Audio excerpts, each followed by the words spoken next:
Hi friends, ఓం శ్రీ గురు దత్తాత్రేయ నమః. ఈరోజు శ్రీ దత్తగురుని కోసం బెల్లం చపాతి నైవేద్యంగా తయారు చేశాను. ఇది ఇష్టంగా భక్తితో చేసిన సాత్వికమైన నైవేద్యం. ఇప్పుడు ఎలా తయారు చేశానో చూద్దామా? 1 కప్ అంత గోధుమ పిండికి 1/4 కప్ అంత బెల్లం సరిపోతుంది. బెల్లం మీకు వీలైనంత తురిమి పెట్టుకోండి. ఇప్పుడు గ్యాస్ ఆన్ చేసుకొని ఒక బౌల్ పెట్టుకొని ఒక అర గ్లాస్ అంత వాటర్ వేసుకొని మనం తీసుకున్న బెల్లాన్ని దీంట్లోకి వేసి మొత్తం మెల్ట్ అయ్యే వరకు వెయిట్ చేయాలి. ఒక 2 నుండి 3 నిమిషాలు మనం వెయిట్ చేస్తే ఈజీగా వాటర్కంతా మొత్తం బెల్లం కరిగిపోతుంది. సో ఈ బెల్లం నీళ్ళని మనము ఇంకా గ్యాస్ ఆఫ్ చేసి పక్కన పెట్టేసుకుందాం. ఇప్పుడు ఏదైనా ఫిల్టర్ తీసుకొని ఇలా వడగట్టుకోవాలి, లేదంటే దాంట్లో ఉన్న చెత్త అంతా అందులోనే వాటర్లోకి వచ్చేస్తుంది. సో ఇలా ఫిల్టర్ చేసుకున్న తర్వాత ఇప్పుడు మనము చూడండి, ఈ వాటర్ రెడీ అయిపోయింది, బెల్లం వాటర్. ఇప్పుడు మనం చపాతీకి కలుపుకుందాం.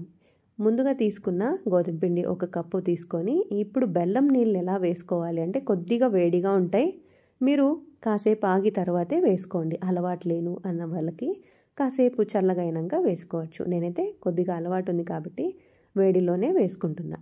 బెల్లం నీళ్ళని అప్పుడప్పుడు కొద్దిగా కలిపి వేసుకోండి, అప్పుడు మీకు కన్సిస్టెన్సీ అర్థమవుతుంది.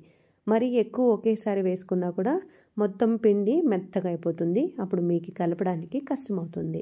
సో అప్పుడప్పుడు మాత్రమే ఇలా బెల్లం నీళ్ళు వేసుకొని మిక్స్ చేసుకోండి. ఇప్పుడు మనం బెల్లం నీళ్ళతోనే కలుపుకుంటున్నాము, అసలు వేరే ఏ వాటరు వేయడం లేదు, అంటే ప్లెయిన్ వాటర్ ఏం తీసుకోవడం లేదు, ఓన్లీ బెల్లం నీళ్ళే వేసుకోండి. మొత్తం వేసి ముద్దలా చేసుకోండి. ఇది గురుదత్త స్వామికి చాలా ఇష్టమైన చపాతీ అంటండి. సో తప్పకుండా మీరు వీలైనంత ఎవ్రీ థర్స్డే చేసి దేవుడికి పెట్టండి నైవేద్యంగా. ఇక్కడ కొద్దిగా నెయ్యి వేసుకుంటున్నాను. ఇక్కడ మనము ఆయిల్ వాడడం లేదు ఫ్రెండ్స్, మీకు వీలైతే నెయ్యి వేసుకోండి, లేదంటే అలాగే వదిలేయండి. ఆయిల్ అస్సలు వేయొద్దండి, అస్సలు బాగుండదు. బెల్లము, పిండి, వాటరు, కొద్దిగా గీ, ఇవే మనకు కావాల్సిన ఐటమ్స్. సో మొత్తం జస్ట్ అలా మిక్స్ చేసి ఒక 10 నిమిషాలు సరిపోతుంది, ఎక్కువసేపు కూడా అవసరం లేదు మనకి అర్జెంటుగా చేసుకోవాలంటే వెంటనే కూడా చేసుకోవచ్చు. ఇలా మూత పెట్టి 10 నిమిషాలు ఆగిన తర్వాత మనము ఇప్పుడు మెత్తగా ఉన్న పిండిని ఉంటలుంటలుగా చేసేసుకోవాలి.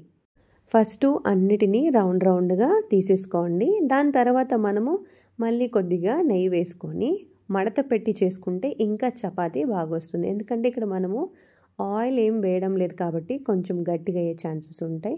సో ఆయిల్ లేకుండా ఉండాలంటే ఫస్ట్ మీరు పిండి వేసుకొని ఇలా కొంచెం వెడల్పుగా తిక్కుకోండి. దాని తర్వాత మధ్యలో కొద్దిగా ఇలా నెయ్యిని వేసి, నూనె వేయద్దండి, నెయ్యినే వేసి ఇలా మొత్తము ఇట్లా మడిచి కాసేపు ఒక 2 నిమిషాలు అలాగే ఉంచేయండి. అప్పుడు మనం చపాతీలు తిక్కడానికి కూడా ఈజీగా ఉంటుంది, చపాతీలు కూడా మరీ గట్టిగా లేకుండా మెత్తగా వస్తుంది అన్నమాట. ఇప్పుడు మనము అన్నిటినీ ఇలా చేసి పెట్టుకొని ఒక్కొక్క దాన్ని ఇలా తిక్కుకుంటూ వెళ్తే మనకు ఫాస్ట్గా కూడా అవుతుంది.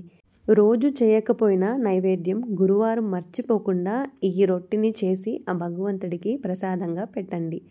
ఖచ్చితంగా 12ంటికి పెట్టండి. పెట్టిన తర్వాత మీరు దేవుడికి దండం పెట్టుకోండి.